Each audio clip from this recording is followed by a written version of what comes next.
আবাসন খাতে দ্বৈত কর নীতি প্রত্যাহার, নিবন্ধন খরচ কমিয়ে 7% করা ও নির্মাণ সামগ্রীর উপর আরোপ করা বর্ধিত কর প্রত্যাহার চেয়েছেন আবাসন ব্যবসায়ীরা। তবে বাজেটে অপ্রদর্শিত টাকা বিনিয়োগের সুযোগ দেওয়ার প্রস্তাবকে স্বাগত জানিয়েছেন তারা। প্রস্তাবিত বাজেট নিয়ে সংবাদ সম্মেলনে এসব দাবি করেন রিহ্যাব নেতারা। বিস্তারিত জাহিদুল ইসলামের প্রতিবেদনে।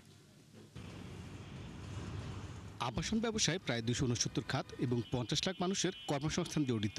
সব মিলিয়ে জাতীয় অর্থনীতিতে অবদান 16%।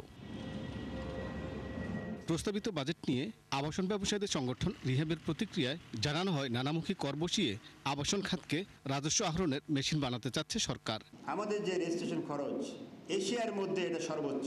সরকারের বিভিন্ন দপ্তরে বাজেট সংক্রান্ত দাবি দেওয়া নিয়ে ভিন্ন ভিন্ন বৈঠক আমরা করেছি, কিন্তু আমাদের এই দাবি বিবেচনা করা হয়নি।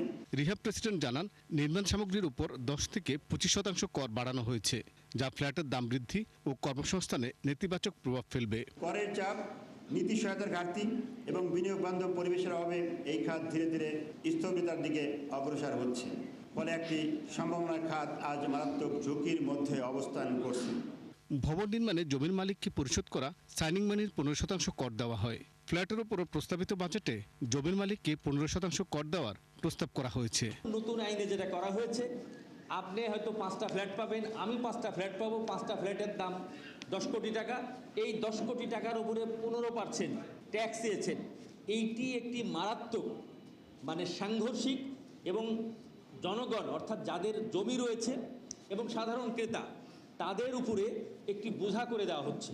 তবে আবাসন খাতে অপ্রদর্শিত টাকা বিনিয়োগের সুযোগ দেওয়াকে ইতিবাচক হিসেবে দেখছে রিহ্যাব। অপ্রদর্শিত অর্থ বিভিন্ন কারণে দীর্ঘদিন ধরে মূলধারার অর্থনৈতিক কর্মকাণ্ডের বাইরে অবস্থান করছে।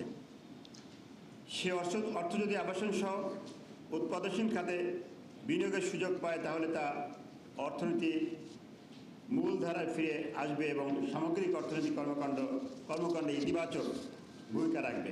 আবাসন ব্যবসায়ীদের দাবিগুলো বাজেটে অন্তর্ভুক্ত করা হলে সরকার নির্ধারিত প্রবৃদ্ধি 6.5% অর্জন সম্ভব হবে বলেও আশা করছে রিহ্যাব। জাহিদুল ইসলাম, 71, ঢাকা।